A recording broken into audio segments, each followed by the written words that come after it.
Welcome, trust builders. I'm Sue Dyer, and this is Lead with Trust, where we explore how leaders can build their business on a foundation of trust and reap the rewards of becoming the top performer in their market. Leaders that understand how to use and leverage trust are uniquely positioned to disrupt their industry and dominate their market. Distrust of businesses and business leaders is at an all-time high. Trusted businesses must have trusted leaders, and your team, your customers, and your vendors are waiting for you to step up and elevate the level of trust in your business. My hope is that this podcast can help you start your trusted leader journey. Hey, trust builders, this is Sue Dyer, and welcome to this masterclass today. I really want to share with you some of the insights that I've learned over the past 35 years in what is it that we see when we have fear in our business. What are the symptoms? And so we're going to go over 7 symptoms of fear in your business.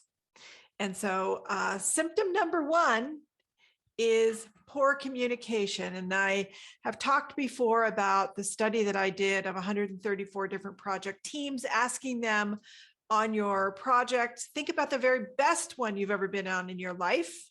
And what was it that made it so great? And you can do that for your own business. Think about something, an initiative or a customer project, something that you did that just went spectacularly well. What was it that made it so great?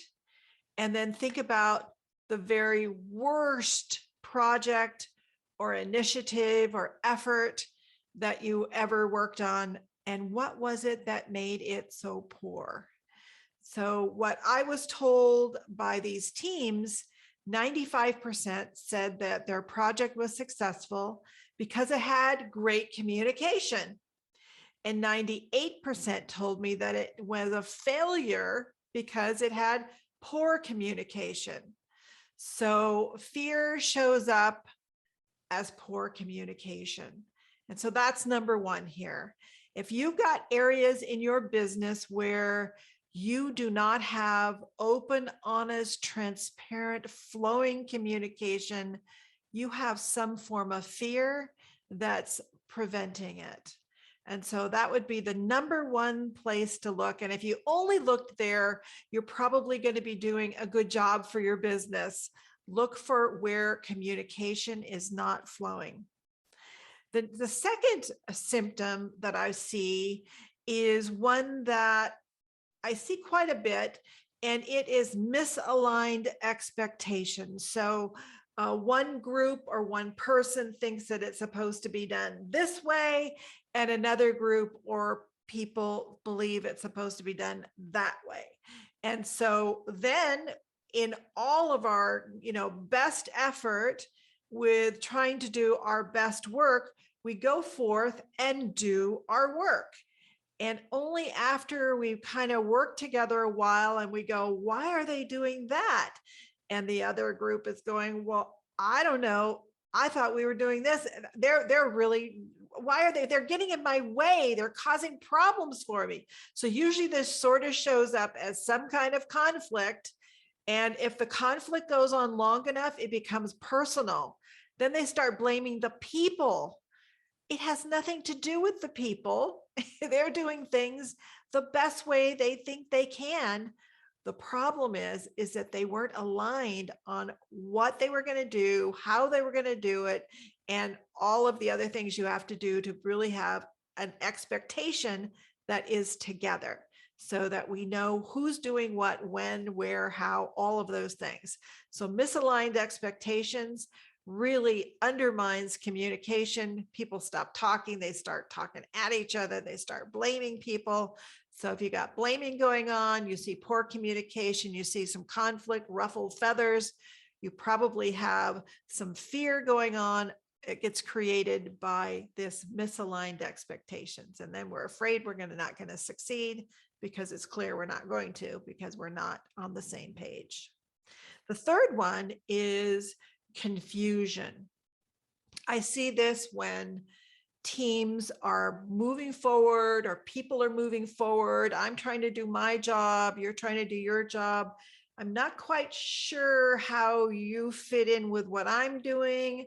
I'm not quite sure the order. I'm not quite sure what the deliverable is. I'm not quite sure what to do. Like I couldn't get a decision, so I'm not quite sure. There's just confusion, and the confusion creates fear because I don't know how I'm going to do it. You got to remember your employees and your people try to do a good job. They want to do a good job, but if they're not, then there's something in the way. It fosters fear, and then that fear fosters the confusion because I'm not going to ask, I will look dumb, or I just make assumptions, but I'm just confused. And a lot of times it has to do with I can't get a decision. I see that a lot. Who is the decision maker? What's the timely manner? We don't know what that is because I'm confused about what I'm doing, what I'm supposed to be doing it. So the fourth one is a loss of momentum. Hi, this is Sue. Sorry to interrupt the episode, but I'm so excited that my new book, The Trusted Leader, is about to launch. And if it's after February 1st, 2022, then it's already out there. And so I'm so excited because for years, I've been asked to help leaders to create a high trust environment. We have worked for 35 years to go in and help leaders through intervening and facilitating the development of high trust teams and businesses. And now I'm teaching leaders how to do this for yourself. And trust is so important because it's really like having your foot on the gas of your business. And in so many businesses, people are working so hard, but their foot is on the brake as well. And so you expend a lot of time, energy, resources, and you just can't get where you should or could get. And so I hope you will go and get the book now and start your trusted leader journey. You can go to www.sudyco.com/book, and you can get the book there, and you can pre-order the book there, or you can get it on Amazon, Barnes and Noble, or anywhere that you get your books. But I hope you'll go and get it and start reading it. I can't wait to get your feedback and to be on a trusted leader journey with you. Let's get back to the show.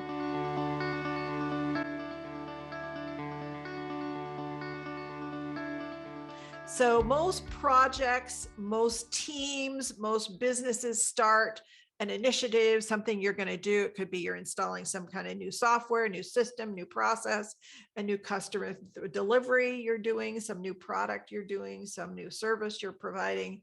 And when you go, you start to get liftoff and you're really getting it going. And then it doesn't go and it doesn't go and it goes down like this. You lose momentum. And project teams can take some loss of momentum. It goes up and it goes down, it goes up and it goes. Pretty soon they just sort of stop to find out what's going on. And underneath all of that is usually some kind of fear that we don't know what we're going to do. We don't know how. We're not aligned together. We're not sure whose role is what. We're not sure what we're supposed to be doing. We're not sure how fast we're supposed to go. We're not sure who's in charge. We're not sure. And usually that's what creates a lot of lack of momentum. The other processes can too, like you could be really misaligned, and so you're losing it. But most of the time, I find it has to do with fear of not really knowing how fast we're going to go, the cadence of what we're doing. You don't get decision making, so people are waiting, and so your momentum gets lost. And your team can recover. They can recover, but they can only recover so many times, and then pretty soon you're just going to go flat. And if you go flat, that means it's going to take a lot longer. It's probably going to cost more to achieve the same thing. So you want to build momentum. You want to keep the momentum flying with the team. And fear undermines that a lot. And usually it's just because we don't know what we don't know about that. Number 5, dissatisfaction. So people who are unhappy, people are not feeling satisfied with their work, people that are not and there's levels of resistance, and I've talked about that before. Some people are just slow because they're not all that into it. Some people are just stopped because they don't really agree with it. And some people actually work against you. And so there's levels of dissatisfaction, but behind it is usually fear, because people become dissatisfied when they can't talk and they can't share their needs. They don't feel heard. They don't feel listened to. They don't feel as though they're being valued or respected. And all of that really creates fear around, my job and my ability to be successful and my ability to be appreciated, because everyone works in order to feel appreciated, valued, like they're doing valuable work and growing. And so fear is a big component to that as well. And the sixth one is a lack of commitment. And this is a little bit different in that people are there, but maybe they're not fully engaged, and they're not committed to an outcome. They're not committed to each other. They're not committed to the leader. They're not committed to the company. They're not committed to the customer. And without that kind of commitment, you don't get cohesion, that feeling that we're together and that we're working together towards something. And that lack of commitment comes from fear, in that there's not a leader, or there's not a clear vision, or we're not sure what to do. It's a little bit different in that it plays out in a different way. And fear is always underlying a lack of commitment. People are not there because they may not trust you. They may not trust the outcome. They may not trust whoever they're working with. They may not trust this is going to work. And without that, they don't commit. So, and remember, fear and trust cannot coexist. So whenever you have people not moving forward and they don't trust, then that's fear. And lastly, unconscious incompetence. Now, this is just a fancy way of saying they don't know what they don't know. And so many times people are out working and they're doing their best job. I'm kind of new, kind of got thrown into this, and I'm doing my best, but they really don't know what they're doing. And so they aren't successful, or they may really mess things up, or they may cause a lot of turmoil for their team or their boss or their company or their customer. And then there's a lot of fear, like, how do I move forward? How do I make this happen when I thought I was doing a good job. I was trying to do a good job, but I didn't know what I was doing. And so there's fear around that. And if you can just address these 7 things, look for them in your project. Don't judge the people, look for the fear and replace it with trust. Replace it with the trust that you can talk to me, we will mentor you, we will help you, we value you, we care about you, and then employees will have a much higher sense of satisfaction. And we've seen this over and over and over, and these are the root causes of what creates fear in every business. Hope you like this episode. Keep listening, and I hope you'll build some trust this week. Take care. Hey, I hope you enjoyed today's episode of Lead with Trust, and that wherever you're listening to this podcast, you will subscribe. And if you enjoyed this episode, send it to someone who you think can really use this message that you got today. And also, please leave us a review. Your honest review wherever you listen to your podcasts would be much appreciated. And of course, the more reviews we get, the better they are, the better for the podcast. I'm truly on a mission to get more and more people to understand that trust is the essential element. So I hope you'll be part of that. This show really exists to help you, leaders, to build your business on a foundation of trust so that you can reap the rewards of becoming that top performer in your market. I see over and over where no one can possibly reach the levels of those people that understand how to build a high trust culture in their business.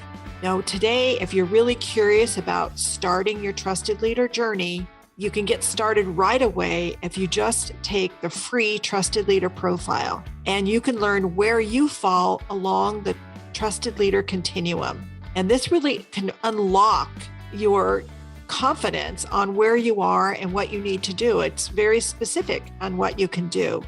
Gives you a snapshot of your leadership style. So if you want to take that, just go to www.sudyco.com and then /profile, and you will get immediate access to the Trusted Leader Profile. Once again, that is www.sudyco.com /profile. All right, that's a wrap. I just can't wait to hang out with you again on our next episode.